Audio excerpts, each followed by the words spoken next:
Hey guys, I thought I have an interesting video to share with you today.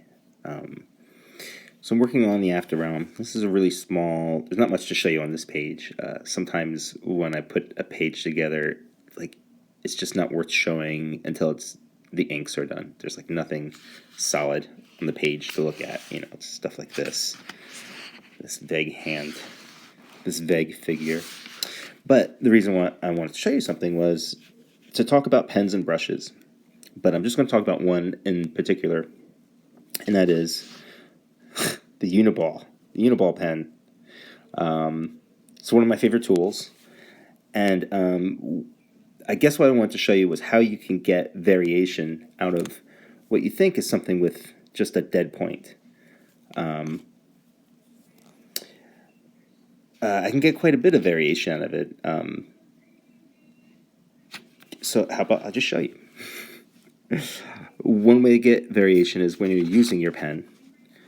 Let me see, here's a black area here.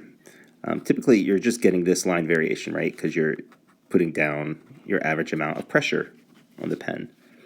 If you're very, very light, very gentle, you can get this line out of it.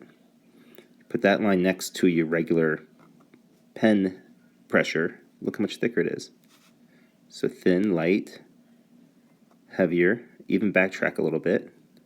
Light, light, heavier. You let it dig into the page some. And of course, you go over it once or twice.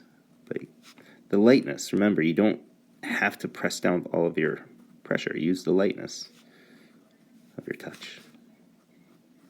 Light, heavier, and backtrack. And even you can get that variation like when you backtrack. So say I want to have it heavier up here. See, I even did like a little loop in that area and then filled it in very quickly. Let's do something like that again. I mean, you can even go as far as faking a brush line where you just literally will you can do something like this where you're just faking a brush line. Sometimes that works depending on what you're doing. But yeah, I just want to show you here very quickly how you can get variation out of what would seem like a deadline pen.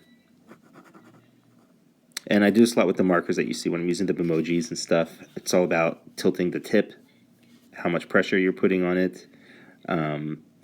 Tilting the tip is a big one with the markers, but we'll get onto that in the future. But for now, I just want to share this little how to get variation out of a pen. There you go.